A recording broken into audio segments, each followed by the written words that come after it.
La semana en RCR. Actualidad, entrevistas, comentarios del acontecer nacional e internacional en la semana de RCR TV. Le damos la bienvenida y le agradecemos la cordialidad que siempre tiene con RCR el doctor Daniel Abugataz. No requiere mayor presentación, en su momento él ha sido presidente del Congreso de la República. Qué gusto saludar al doctor Abugataz, muy amable, buen día. Muy buenos días, un gusto, saludo a todos tus televidentes y radioyentes. ¿Cómo está analizando la situación en el país, las últimas decisiones del Congreso de la República, la reciente elección, ayer juramentación del defensor del pueblo José Gutiérrez, ¿no? Lo ocurrido recientemente en el Parlamento, donde se blindó a 4 legisladores de la bancada de Acción Popular, ¿no? Y así una serie de hechos, ¿no? ¿Cómo están analizando la situación en el plano ya político y fundamentalmente lo que está ocurriendo en el Congreso? Mira, yo estoy acostumbrado a intentar hacer evaluaciones políticas dentro de lo que mi conocimiento me permite y mi experiencia transcurrida a los años que he estado en política activa. La situación actual creo yo que ya requiere de otro tipo de conocimientos. No, ya no estamos frente, en mi opinión, a hechos políticos, sino estamos entrando en el mundo de la podredumbre, la mafia, relaciones delincuenciales, que son hechos que para mí totalmente ajenos a una evaluación política, pero no hay ninguna otra explicación para que 4 delincuentes perseguidos por la Fiscalía de la Nación con delitos, no podemos decir probados al 100%, pero con indicios más que razonables, sean defendidos por los 130 congresistas de la República. Entonces, uno dice, ¿qué tipo de análisis político puede haber aquí? O sea, ¿vas a defender delincuentes? Y no solamente en el caso de los niños, estamos hablando del caso de la elección del pueblo, una institución que es fundamental para la tranquilidad de la población, en la defensa de los derechos humanos fundamentales de los ciudadanos. Se convierte en un mecanismo de negociación política para intereses personales de 2 o 3 líderes políticos, la señora Boluarte, Keiko Fujimori, el señor Cerrón. ¿Olvidas tú cuál es la razón de ser de la Defensoría del Pueblo? Por último, en el mismo día, ayer,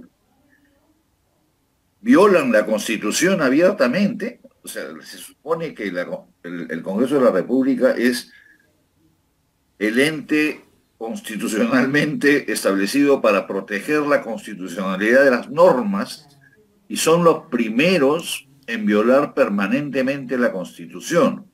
Entonces uno dice, ahora, ok, tú me haces una pregunta a la yugular, me dices, ¿cuál es tu análisis? Ok, vamos a pensar que estamos frente a un análisis político común, no. De esto ya entran análisis de bandas delincuenciales. Yo ayer estaba tratando de hacer un análisis para entender, y no se me vino otra cosa a la cabeza que la película de Corleone, ¿no? Esa famosa película del Padrino. Y las cosas se manejaban con mucho más limpieza y mucho más normas y seguridad en la mafia italiana en los Estados Unidos en los años 50, 60, 70, de lo que viene ocurriendo el día de hoy en el Congreso de la República.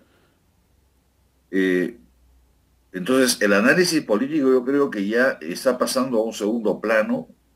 Estamos hablando de delincuentes, estamos hablando de mafias, estamos hablando de intereses subalternos vinculados al narcotráfico, vinculados a la minería ilegal, al lavado de activos. Sabe Dios qué más están ocultando y protegiendo dentro de esto de las obras entregadas, actos de corrupción. Ya tratando de resumir, diría yo que el Congreso de la República se ha convertido en el centro de corrupción más importante del país en ese momento. ¿Y hacia dónde nos conduce este Congreso? ¿Hacia dónde nos lleva? Este Congreso no está actuando solo, este Congreso está actuando en complicidad con el Ejecutivo. Ya hemos oído las declaraciones de la señora Boluarte en el sentido de que el responsable de los 65 ciudadanos y ciudadanos fallecidos en las protestas es el señor Pedro Castillo, que estaba encarcelado en esos momentos.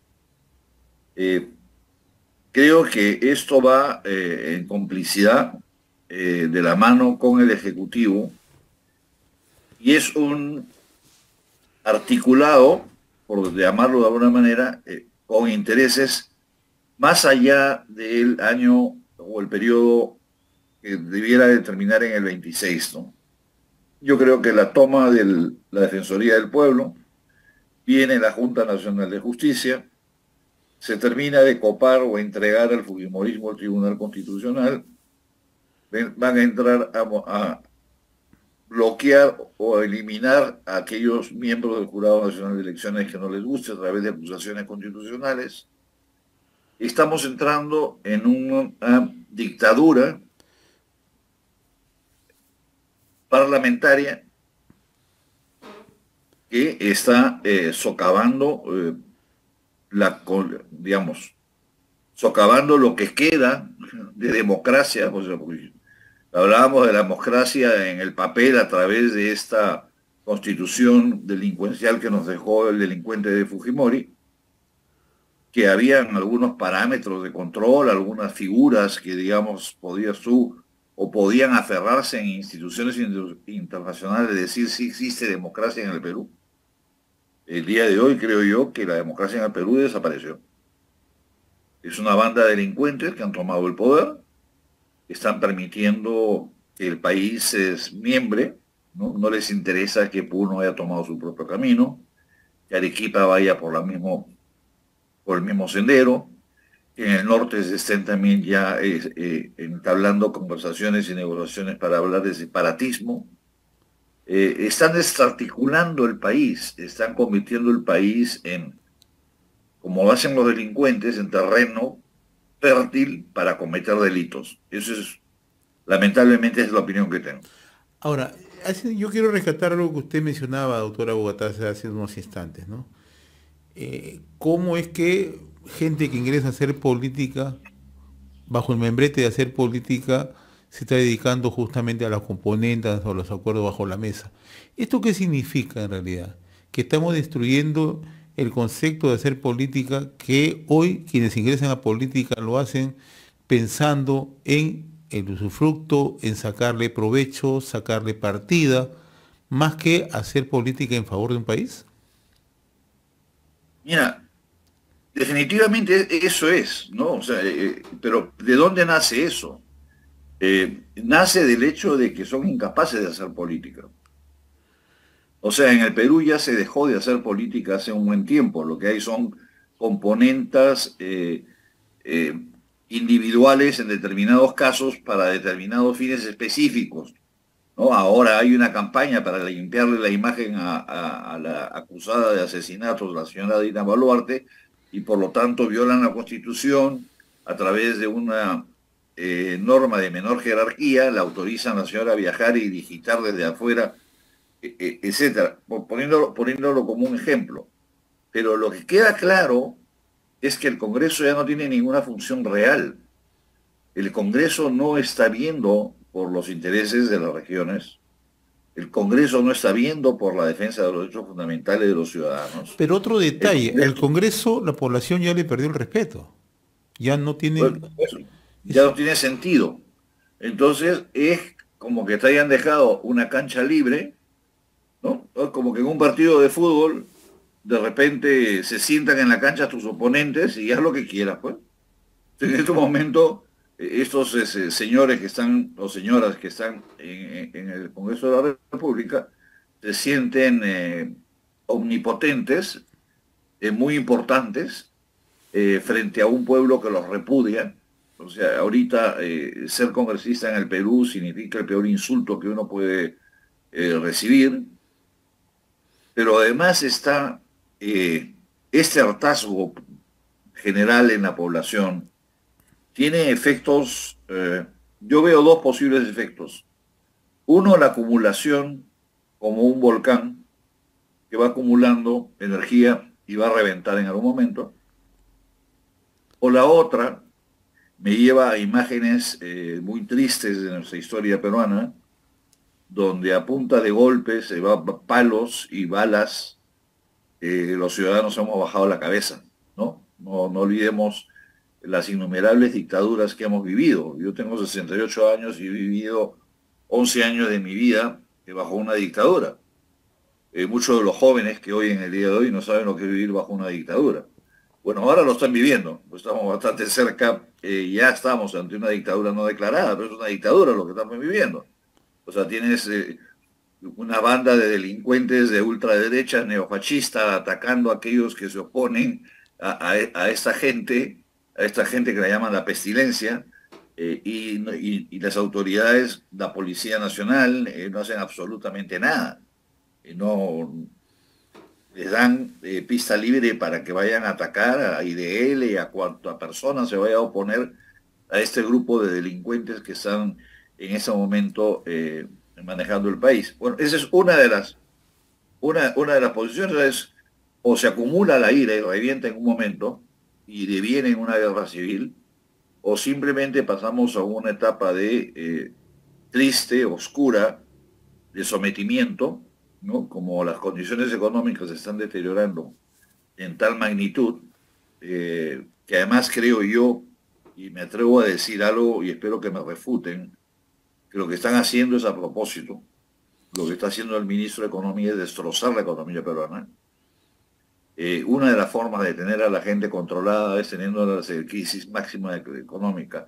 Ellos se sienten seguros de que con las Fuerzas Armadas y policiales y con 60, 80, 100 muertos paralizan las calmas, paralizan cualquier levantamiento. Ese es el juego donde están ellos apostando, a mantener a la población como, digamos, un rebaño totalmente sometido, al cual direccionas a través de unos cuantos mecanismos, o se llega a acumular la indignación ciudadana en este volcán, que creo que ya nos llevaría indefectiblemente a una guerra civil. ¿Cómo entender? Porque ya no puedes, ya no puedes tú enfrentar la magnitud de la delincuencia institucionalizada, porque ya debemos de incorporar también a las Fuerzas Armadas en esto, con piedritas o con escudos de lata o con ondas, ¿no? O sea, esto va a escalar si llegamos a hipotéticamente a una situación de indignación generalizada, ¿no? Yo te digo un caso personal, o sea, yo veía las protestas y decía, esto no es la forma, tienen que parar, pero si tú me pones el día de hoy, ante la situación de las protestas que hemos vivido, yo bajo a protestar también. O sea, ya la cosa, yo ya tengo 68 años, ya no tengo mucha capacidad física como para estar sometiéndome a este tipo de marcha, de protesta, pero ya la cosa llegó al límite. Aquellos que queremos vivir en libertad, que tienes que tomar las medidas que tienes que tomar. Entonces, yo creo que no son conscientes en el Ejecutivo, en esta, no sé cómo llamarlos ya, esta banda delincuencial, ¿no? O sea, es una banda delincuencial que justamente ayer decía yo miraba una fotografía que tenía yo acá, que la tengo volteada en mi casa, cuando yo le ponía la banda al presidente Ollanta, y decía, caracteres, por algo lo llaman banda, ¿no? Se pone la vuelta y dice, ¿qué es esto, carajo? Y yo dije, oye, ay, ¿qué razón tenía esta gente? ¿Cómo sabían que estaba poniéndole la banda Bueno, es patético, te digo honestamente, es patético. Si yo tuviera 30 años más, yo no estaría acá sentado ahorita, te lo digo honestamente. Digo, no más menos, o sea, 30 años menos.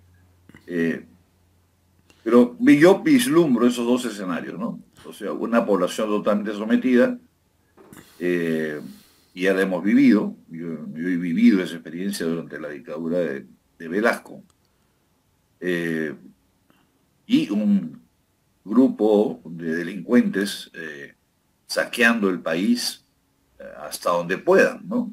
Eh, es inviable pensar en una intervención extranjera en una situación de esta naturaleza, aunque hay un elemento que puede propiciar que se desencadene una situación alternativa muy peligrosa, ¿Cuál es? que es la libertad de Pedro Castillo. El Congreso de la República ha cometido uno de los actos jurídicos más bárbaros, o de ignorantes, o de incapaces, o de mala leche, cuando fue el momento del levantamiento de la inmunidad que le correspondía como presidente de la República para poder proceder a su detención. Eso internacionalmente es inaceptable en cualquier democracia. Acá no lo ven, acá creen, no, Pedro Castillo leyendo su discurso, pero acá no ven la importancia del respeto a las normas constitucionales y democráticas. O sea, creen que porque el señor leyó un discurso, no sé si medio drogado o ya totalmente embrutecido, lo que sea, eh, es muy probable que la Corte Interamericana ordene su inmediata liberación. ¿Usted cree que eso puede ocurrir? Sí, sí, yo estoy, te lo digo, jurídicamente hablando, es lo que tiene que ocurrir. Estamos hablando exclusivamente del caso del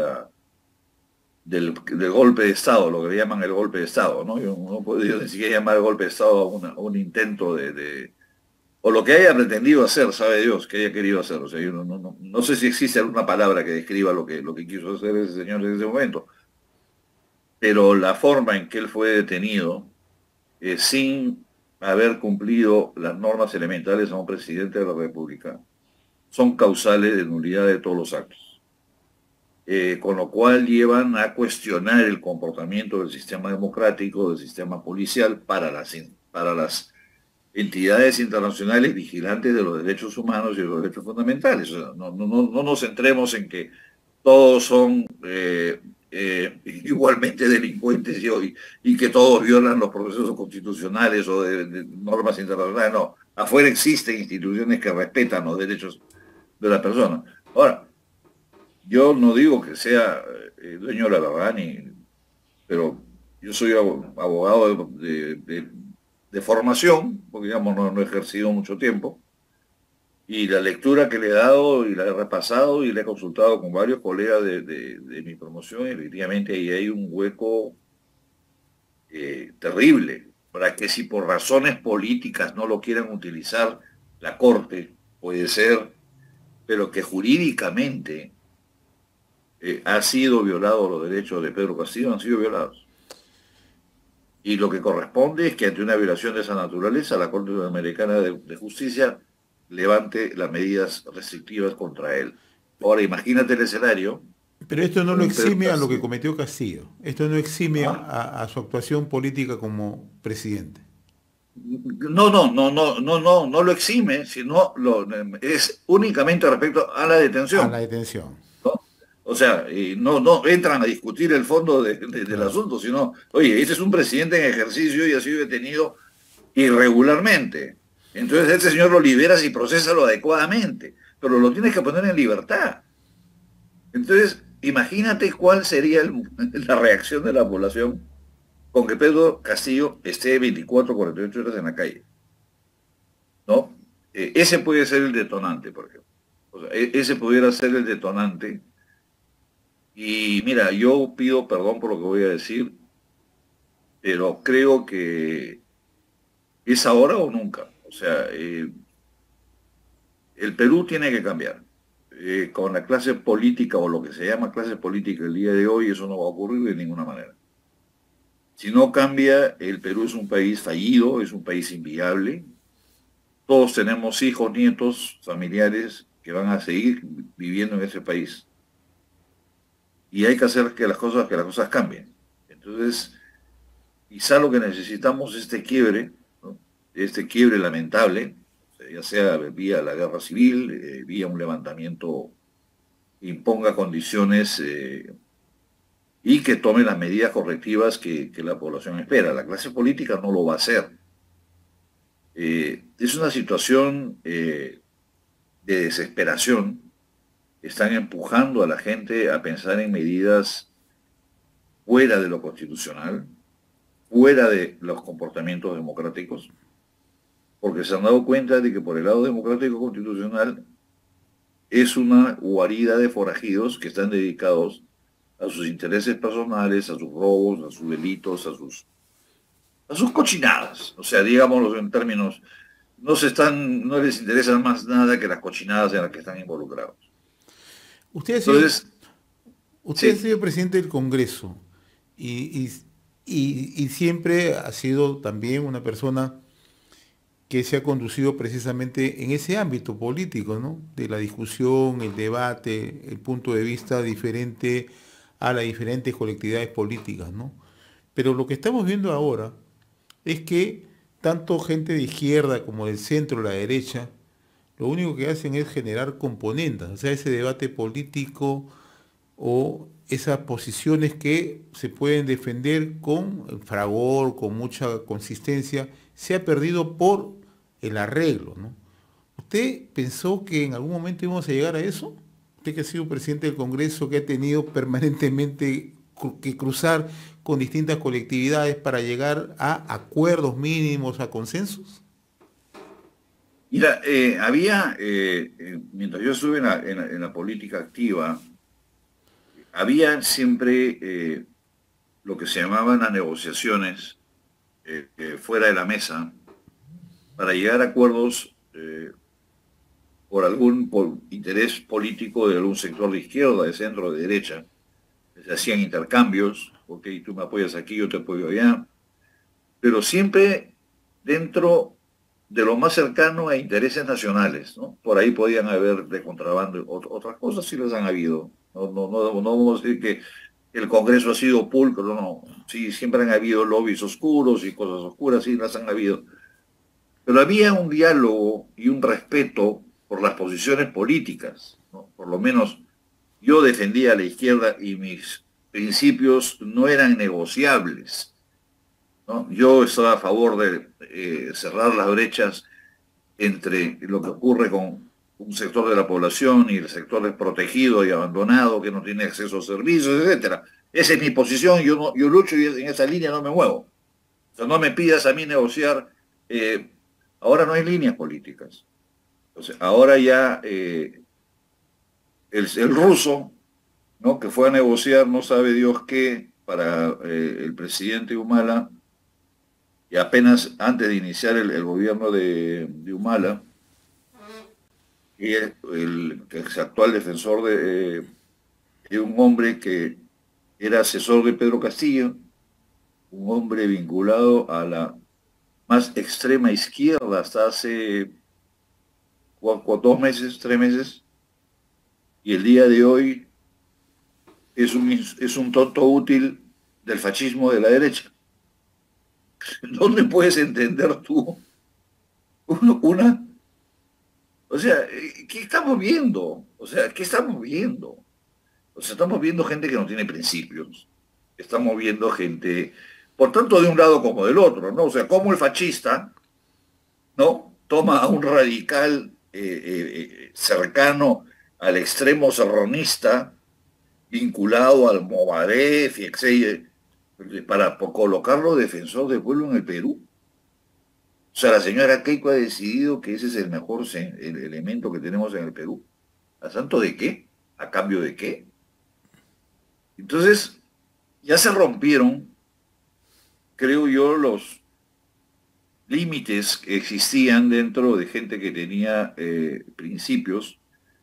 La gran mayoría, no podemos generalizar, de congresistas el día de hoy, es gente que carece absolutamente de principios. Pero mira, ¿qué hacemos hablando de ellos? O sea, ¿de qué sirven aparte de hacer las cochinadas que están haciendo? Mientras la gente, en el periodo de Dina Boluarte, la pobreza ha incrementado en 12% en el Perú.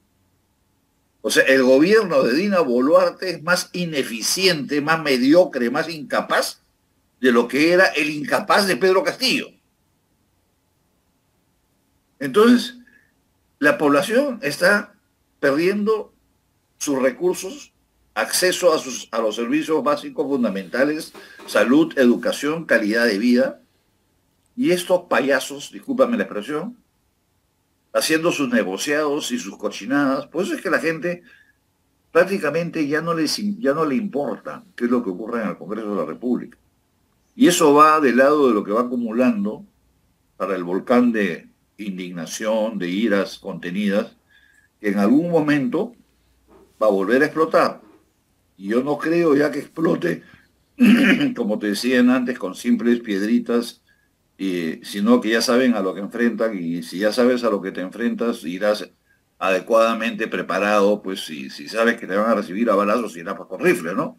O sea, si no eres un tonto, o sea, o eres un idiota, o sea, si sabes que vas a protestar y te van a meter un balazo en la cabeza, tendrás que ir con una escopeta para protestar. En el Perú ha ocurrido antes, ¿ah? La revolución de Arequipa en el año 45, si no me equivoco, 48, han habido revoluciones violentas y levantamientos violentos en el Perú. Con esta liberalidad que estamos haciendo, ¿cuáles son los efectos que están generando en movimientos como el Movadef? ¿Le están dando libertad al Movadef para funcionar? ¿Cuál es el vínculo del señor Gutiérrez con el Movadef, con Cerrón? Y de ahí estás a un pasito a la vuelta con Sendero Luminoso. Van a usar otra vez el terruqueo generalizado porque eres rojo o eres de izquierda y eres un comunista, y porque eres un comunista te puedo meter un balazo en la cabeza cuando me venga en gana. Entonces, yo no creo que la población se quede tranquila. No espero ni le deseo al país una revolución violenta, pero me temo que solamente así se van a solucionar las cosas. O se van a empeorar también, o se van a empeorar también porque podemos caer en manos de lo peor, pues si ya abandonamos los medios democráticos, porque los están abandonando, ¿no? Esta gente lo que está haciendo al país es exponerla a los peores peligros que puedes exponer a una sociedad, ¿no? Y para finalizar, usted que ha conocido a Josué Gutiérrez, la función en la Defensoría del Pueblo le puede significar más que un defensor del pueblo, ser un activista, un propagandista a nivel nacional, con todo el aparataje que tiene en la Defensoría del Pueblo.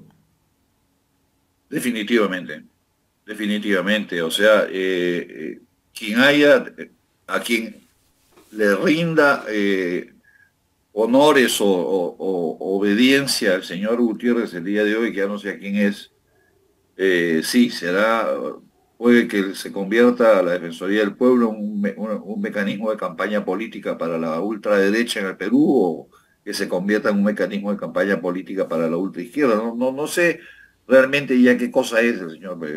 Él lo conocía yo, tenía habilidades digamos, era muy amigable, se acercaba a todo el mundo, una de esas personas que tiene facilidad de tocar todas las puertas, ¿no? Eso era, digamos, la característica que ha tenido cuando hemos compartido bancada con José. Estaba con una bancada, estaba con otra bancada, un tipo siempre con la sonrisa a flor de boca, haciendo bromas, muy amiguero, pero lo que han hecho ahora es ya palabras mayores, ¿no? O sea, ya no estamos hablando de... Y ahora habrá que ver cuál es la reacción, porque me imagino que inmediatamente vendrá una norma modificando la ley orgánica de la Defensoría del Pueblo, que le permite al defensor del pueblo sacar a todos los miembros, reestructurarla, y meterán a todos los militantes sabe Dios si de la ultraderecha, de la derecha, del centro, de la izquierda, y tendrán ahí un presupuesto de cientos de millones también para hacer lo que quieran hacer, que es lo que están haciendo, ¿no? Ya tomaron el Tribunal Constitucional, tienen la Fiscalía de la Nación, apuntan a la Junta Nacional de Justicia, ya tomaron el Defensor del Pueblo, se van a tirar abajo el Jurado Nacional de Elecciones. Entonces yo creo que el camino ante todas estas, digamos, violaciones constitucionales que está cometiendo el Congreso de la República, el camino, la respuesta es la calle, no hay otra. Muy bien, doctor Daniel Aguatas. Yo le agradezco, como siempre, la amabilidad que he tenido con RCR, Red de Comunicación Regional. Ha sido un gusto dialogar con usted. Gracias a usted. Buen día. Buen día, gracias. La semana en RCR. Actualidad, entrevistas, comentarios del acontecer nacional e internacional en la semana de RCR TV.